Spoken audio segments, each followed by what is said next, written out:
Now we're going to go through and look at these types of reactions in a little more detail. What sorts of things undergo combination reactions? Well, a common one is a metal reacting with oxygen gas. When this happens, we get a metal oxide. And we can predict the formulas of some of the metal oxides. Those main group metals, group 1A, 2A, 3A, zinc, silver, cadmium, where the charge is always the same, then we can predict what the formula is. If it's a transition metal like iron or nickel or manganese or something that has more than one ion that it can form, then we can't predict what the product is. We would have to be told the name. But here's an example. The form is a metal plus oxygen gas forms a metal oxide. This one is balanced. 2 magnesium atoms react with an oxygen molecule to form magnesium oxide. So you get 2 formula units of magnesium oxide. And this does require heat to get it started. If you heat a piece of magnesium and get it hot enough, it burns with a really, really bright light. So, examples. Write balanced chemical equations for each of the following combination reactions. Lead metal is heated with oxygen in air to yield solid lead-4 oxide. So we're going to get practice with nomenclature and writing chemical equations and balancing chemical equations. Lead metal. What's the formula for lead metal? Pb. So Pb, and what state is that? We're assuming room temperature. Solid. Is heated. How would we indicate that? Arrow with the triangle. It's heated with oxygen. So is oxygen a reactant or a product? It's a reactant. The lead is heated with the oxygen. The in-air part is just telling us where the oxygen was. We don't have to try to figure out what the formula for air is. So we've got lead as a solid plus O2. What's the state of O2? Gas. It's a gas. And why did I write O2? Because it's naturally occurring. As a diatomic element, right? And there's the delta. Notice I left a space here because we have to balance this. And if you don't leave a space, then things get all crowded. To yield, that's our arrow, solid lead-4 oxide. So lead-4 is Pb4 plus. And oxide is O2 minus. Really, all the way through even Chem 1A, whenever you write the formula for an ionic compound, you should always write down the formulas for the ions with their charges first, even if it's just in the margin somewhere. I look at these, and how do I put them together? Okay, so crisscross. What do I get if I crisscross? I get Pb2O4. This is one of the 5% or so of the situations where crisscross will get you in trouble. Is 2 to 4 the smallest ratio? No. What's the smallest ratio? 1 to 2. So what I really want is PbO2, because we're going for smallest ratios. Otherwise, we'd have lots of different formulas. We'd have Pb2O4, and we'd have Pb4O8, and Pb200O400, right? It would get ridiculous. So we'll always go with the lowest. And the state of that is solid. Then we're supposed to balance this. Is it balanced? It is. Is that okay? Yeah, sometimes they just come out that way, and you can say, woohoo, didn't have to balance that one. Next one. Potassium metal. So potassium is K. It's a metal. All metals except mercury are solids at room temperature. Is heat. Potassium metal is not heat, but it may be heated with oxygen gas. Plus O2 gas to give, there's our campfire, solid potassium oxide. Well, potassium is K plus, and oxygen is O2 minus. So our formula will be K2O solid. Is this one balanced already? No. What do I need to do? How can I fix the potassiums? If I put a 2 over here, then I've got 2 potassiums here and 2 potassiums there. Let's look at the oxygens. 2 oxygens, 1 oxygen. So I have to increase this one, right? Now I've got 2 oxygens and 2 oxygens. But wait, I screwed up the potassiums. So I need to go back and fix those. Because now I have 4 potassiums and I only have 2 over here. But we can fix that. We'll just take the 2 out and put a 4 in there.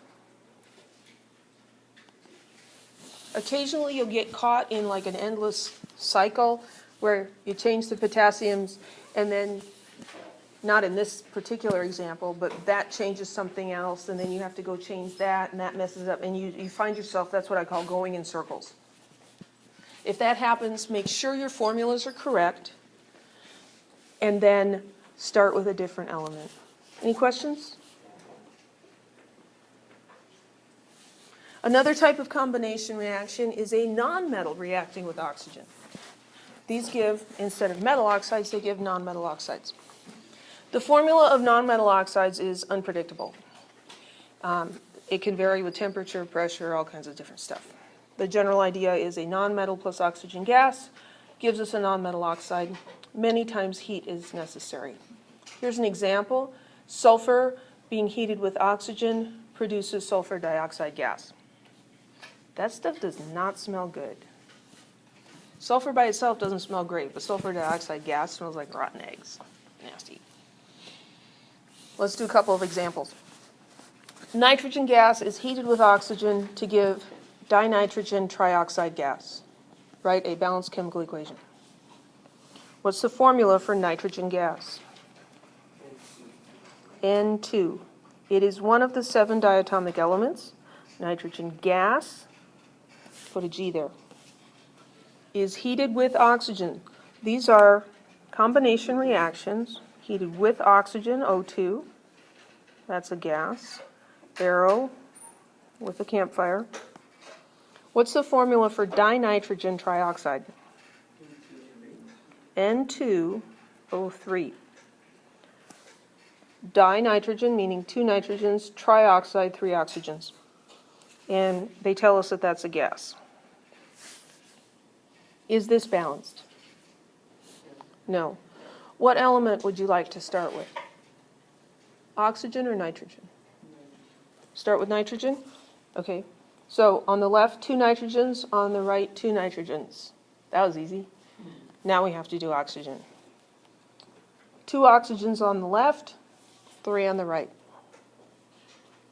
What do we do?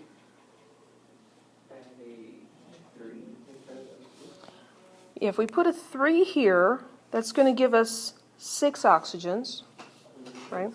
And put a 2 over here to get 6. Yep, and then we need a 2 over here so that we've got 4 of the nitrogens, and in here we have 4 nitrogens. And that's more like what balancing by inspection usually looks like without drawing the whole table underneath.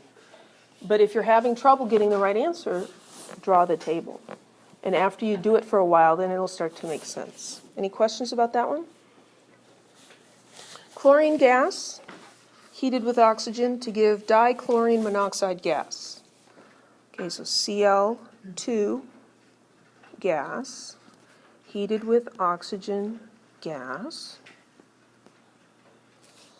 to give, what's the formula for dichlorine monoxide? Cl2O. And that's a gas tube.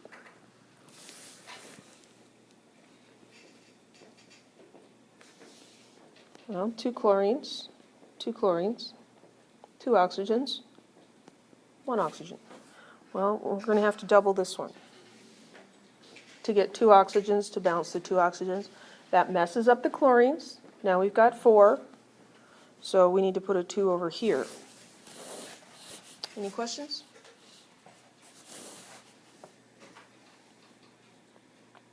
Another type of combination, metal and nonmetal. These give ionic compounds. Here's a picture of sodium metal and chlorine gas reacting to form sodium chloride, table salt.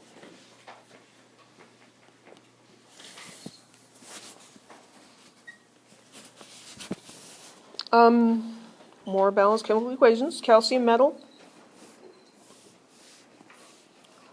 How do I write that? Ca solid plus what? F2 fluorine gas. Horses need oats for clear brown eyes. 4 fluorine, it's diatomic. Heated. Solid calcium fluoride. Now these are predictable if it's a main group metal. Calcium is a predictable metal. What charge does its ion have? 2 plus. And fluoride, we know from the periodic table, is F minus. So combining those, we get CaF2. And it says that's a solid. Is that one balanced? Yes. Awesome. Manganese metal. Manganese is Mn. Reacts with bromine, Br2. Bromine vapor. What state is vapor? Gas. It's a gas. It's just a fancy word for gas. Bromine vapor to give crystalline. Ooh. Manganese 4 bromide. We need to write our ions. Manganese 4. Bromide is Br minus. Here we've got an arrow. I'm not going to put a triangle on there because it doesn't say anything about heating. And then I'm going to look at these guys. I could do the crisscross thing, or I could say, well, I need 4 of these to balance the charge on that. However you want to think about it, you should come up with MnBr4. Crystalline, what state is that? Solid. It's a solid. Just think of a crystal. How do we balance this guy? Put a 2 in front of it. Yep, all we need to do is put a 2 here in front of the bromine. 1 manganese, 4 bromines, and 4 bromines. 2 times 2. Any questions?